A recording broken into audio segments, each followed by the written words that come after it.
నేను మీ లక్కీ మిరియాల. ఈ రోజు మనం పచ్చాపల పులుసు పెట్టుకుందాం. చేపలని శుభ్రంగా ఇలా కడిగి కట్ చేసి పక్కన పెట్టేసేయాలండి. చేపల పులుసులోకి మసాలా వేసుకుందామండి. అల్లం, వెల్లుల్లి, పచ్చిమిరపకాయలు, ఎండు కొబ్బరి, ఆనియన్స్ అన్ని మిక్సీ వేసుకుందాం. 4 జీడిపప్పు పలుకులు కూడా వేద్దామండి. గ్రేవీ వచ్చింది. ఇవి మెత్తగా పేస్ట్ చేసుకుందాం. స్టవ్ ఆన్ చేసాం, కళాయి పెట్టేసాం. తగినంత ఆయిల్ వేసుకుందామండి. ఆయిల్ వేడైంది. ఆనియన్స్ వేసుకుందాం. పచ్చిమిర్చి వేసుకుందాం. పసుపు వేసుకుందాం. కొంచెం సాల్ట్ వేసుకుందామండి. ఇలా లైట్ గా వేగితే చాలండి. మిక్సీ పట్టుకుని మసాలా వేసుకుందాం. ఈ మసాలా పచ్చి వాసన పోయే వరకు వేపుకుందాం. ఇలా మసాలా వేగి నూనె బయటకు వస్తుంది కండి. ఇప్పుడు కారం వేసి బాగా కలుపుదాం.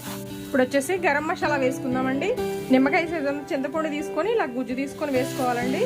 తగినన్ని వాటర్ వేసుకోవాలి. ఇలా బాగా బాయిల్ అవుతున్నప్పుడు చేప ముక్కలు తీసుకొని వేసుకోవాలి. ఇలా చేప ముక్కలు వేసినాక ఇలా చట్టిగా తిరిస్తా కలుపుకోవాలి. అప్పుడు ఈవెన్ గా ఉడికిద్దాం. ఏంటండి కొద్దిమీర ముందు కూడా వేసుకుందాం. మూత పెట్టేసి ఒక 2 నిమిషాలు. ఎంతో రుచిగా ఉండే చేపల పులుసు రెడీ అయిందండి. వీడియో నచ్చిందా? లైక్ చేయండి, షేర్ చేయండి.